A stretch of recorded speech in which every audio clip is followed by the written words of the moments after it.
नमस्ते दोस्तों। एक इंसान प्यार में कई हदें पार कर देता है। आज की वीडियो में भी हम इसी तरह के पागल और सनखी इंसान के बारे में बात करेंगे। 1927 के आसपास अमेरिका के फ्लोरिडा में एक शहर था, की वेस्ट नाम का। वहाँ एक अजीब तन्हा आदमी रहता था जिसका नाम था कार्ल टेंजलर। कार्ल असल में जर्मनी से था और पेशे से एक रेडियोलॉजिस्ट था। उसकी उम्र 50 के करीब थी। वह शादीशुदा था और उसके 2 बच्चे भी थे, लेकिन सब कुछ छोड़कर वो अमेरिका आ गया था। अकेला, थोड़ा सा अलग और दिल में एक अजीब सी तलाश लिए वह अमेरिका में जी रहा था। कार्ल कहता था कि उसका कई सालों से एक सपना है, एक खूबसूरत काली जुल्फों वाली औरत का। वो कहता था कि वो उसकी रूह की साथी है, उसकी तकदीर में लिखी हुई है। उससे वही सपना बार बार आता था और कार्ल उस चेहरे को हर जगह ढूंढते रहता था। 1930 में कार्ल को नौकरी मिलती है की वेस्ट के यूएस मरीन हॉस्पिटल में। वहाँ वो अपने काम में जुट जाता है, सबसे बिछड़कर बस एक अजीब सी तन्हाई में जीता है। फिर एक दिन हॉस्पिटल में एक 21 साल की क्यूबन लड़की आती है जिसका नाम मारिया एलेना मिलाग्रोडे होयस होता है। वो बेहद खूबसूरत और नाजुक थी, लेकिन उसकी आंखों में उदासी थी। कार्ल ने जैसे ही उसे देखा उसका दिल रुक सा गया। वो सोचने लगा, ये तो वही है जो मेरे सपने में आती है। एलेना ट्यूबरकुलोसिस से जूझ रही थी। उस वक्त यह बीमारी काफ़ी खतरनाक थी और लाइलाज थी, लेकिन कार्ल ने ठान लिया था कि वो उसे बचा के रहेगा। हॉस्पिटल के कई नियम तोड़कर कार्ल ने एलेना के इलाज में हर हद पार कर दी थी। उसे घर ले जाकर मशीन लगाई, खुद की बनाई हुई दवाई दी और हर दिन उसके लिए कुछ न कुछ ले आता। कभी कपड़े, कभी तोहफे, तो कभी फूल। और हर मुलाकात में एलेना को यह कहता, मैं तुमसे बेहद प्यार करता हूँ। लेकिन एलेना ने कभी उस मोहब्बत का जवाब ही नहीं दिया। उसके लिए कार्ल सिर्फ एक डॉक्टर था। और फिर 1931 का अक्टूबर आया। एलेना की तबीयत और बिगड़ गई और एक दिन एलेना का देहांत हो गया। कार्ल का दिल पूरी तरह से बिखर गया था। एलेना के परिवार ने सोचा सब खत्म हो गया है, लेकिन कार्ल ने कहा, मैं उसकी अंतिम यात्रा के खर्चे खुद उठाऊंगा। उसने एलेना के लिए एक पत्थर से बनाया हुआ बंद कब्र वाले कमरा बनवाया, एक जगह जहां वो अकेला उससे मिलने जा सकता था। और हाँ, उस कमरे की चाबी भी सिर्फ कार्ल के पास ही थी। अगले 2 साल तक कार्ल हर रात उस कमरे के पास जाता, कभी फूल ले जाता, कभी गानों के एल्बम और कभी सिर्फ चुपचाप उसके साथ बैठकर बातें करता। लेकिन ये सब सिर्फ शुरुआत थी। कार्ल का प्यार वहाँ ख़त्म नहीं हुआ था। उसका जुनून अब कुछ और बन गया था। एक दिन चुपके से कार्ल एलेना की लाश एक छोटी सी गाड़ी में डालकर अपने घर ले आया। उसने एक पुराने एयरप्लेन के अंदर एक लेबोरेटरी बना रखी थी। वही उसने शुरू किया एलेना को जिंदा करने का काम। वो लाश तो अब गलने लगी थी, लेकिन कार्ल ने उसे छोड़ना नहीं चाहा।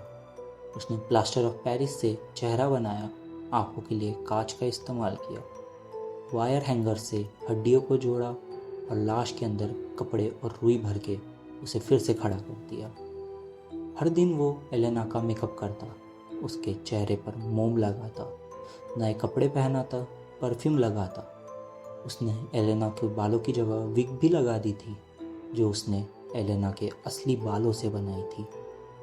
और हैरानी की बात यह थी कि कार्ल उस लाश के साथ एक ही बिस्तर में सोता था। उसने बिस्तर के चारों तरफ पर्दे लगा रखे थे, जैसे वो उसे दुनिया से छुपा रहा हो, लेकिन असल में यह सिर्फ उसके पागलपन का एक और पहलू था। ये सब 7 साल तक चला, लेकिन लोगों को शक होने लगा था। पड़ोसियों ने देखा कार्ल अक्सर लड़कियों के कपड़े खरीदता, घर में म्यूज़िक बजता रहता और एक बार एक छोटे लड़के ने उसे एक अजीब सी बड़ी डॉल के साथ डांस करते हुए भी देखा था। फिर एलेना की बहन को शक हुआ और वो काल के घर चली गई। उसने जो देखा उससे वो बहुत हैरान हो गई। एलेना की यह हालत देखकर वो तुरंत पुलिस के पास चली गई। पुलिस ने जब लाश को देखा तो वो सिर्फ एक मोम का पुतला था। सर से पैर तक काल ने उसे सजाया था। उसने एलेना को एक जीती जागती दुल्हन बना दिया था। पुलिस ने जब उस लाश को जब्त कर लिया उसके बाद उसका पोस्टमार्टम किया गया। ऑटोप्सी के दौरान एक और हैरान करने वाली बात सामने आई। काल ने एलेना के शरीर में एक पेपर ट्यूब लगाया हुआ था ताकि वो उसके साथ शारीरिक संबंध भी बना सके। जी हाँ, ये प्यार अब पागलपन के 7वें चरम पर पहुंच गया था। काल को अरेस्ट कर लिया गया। उस पर कब्र तोड़कर लाश चुराने के आरोप लगाए गए। पर सुनवाई के दौरान काल ने कोर्ट में कहा कि वो एलेना को स्ट्रेटोस्फियर, जो कि आकाश की एक परत होती है, वहाँ ले जाकर रेडिएशन से उसे जिंदा करना चाहता था। और हैरानी की बात तो यह थी, मीडिया ने इस पागल डॉक्टर को एक दुखी, प्यार में पागल आशिक बना दिया था।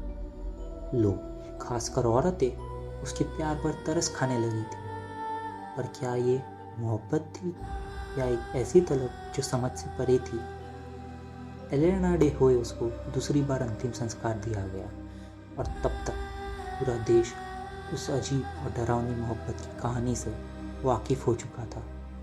जब पहली दफ़ा एलेना के अंतिम संस्कार में सिर्फ कुछ ही लोग आए थे, इस बार लगभग 7,000 लोग उसकी लाश देखने आए, जबकि उस वक्त की वेस्ट की कुल आबादी सिर्फ 2,500 थे।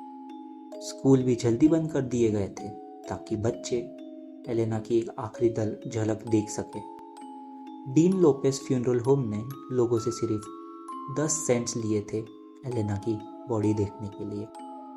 एलेना के परिवार और फ्यूनरल होम के स्टाफ ने फैसला किया कि वो एलेना की बॉडी को तोड़कर 3 अलग अलग खुफिया जगह पर दफनाएंगे, क्योंकि उन्हें पता था कि काल जेल से निकलकर फिर उसके पीछे जाएगा।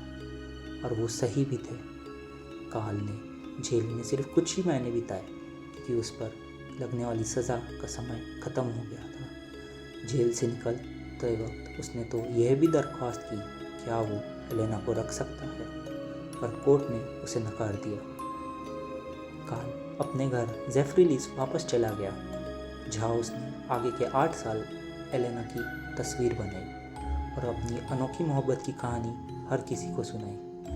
काल ने अपने पागलपन भरे प्यार को साबित करने के लिए एक किताब भी लिखी, the secret of Elena Stone, the confessions of Karl von Cosel, जिसमें उसने अपने हर घटिया हरकत को एक सच्चा प्यार बताने की कोशिश की। काल आखिरी दिन तक एलेना के साथ जीना चाहता था। उसने एलेना जैसी एक नई गुड़िया बनाई और उसी के साथ वह अपनी ज़िंदगी के बचे कुछ दिन काटने लगा। 1952 में कार्ल टेंजलर की मौत उसी डॉल के पास हुई जिसे उसने एलेना की तरह बनाया था। उसकी ज़िंदगी का आखिरी हिस्सा भी एलेना की चाह में ही डूब गया। लोगों ने काल को कभी कभी एक दुखी आशिक बताया, लेकिन सच तो यह है कि यह प्यार नहीं था, यह पागलपन था जो काल के लिए एक तलब बन गया था। काल एलेना से प्यार नहीं करता था, वो उसका मालिक बनना चाहता था। उसकी मर्जी, उसका अस्तित्व कुछ भी उसके लिए मायने नहीं रखता था। आपको क्या लगता है, क्या ये ट्रैजिक लव स्टोरी थी या एक घटिया और डरावना ऑब्सेशन? अपने थॉट्स कमेंट में लिखें, और अगर आप ऐसे ही सच और छुपी हुई कहानियों में रुचि रखते हो तो वीडियो को लाइक कीजिए, शेयर कीजिए और जुड़े रहिए हॉलर अनफिल्टर पर।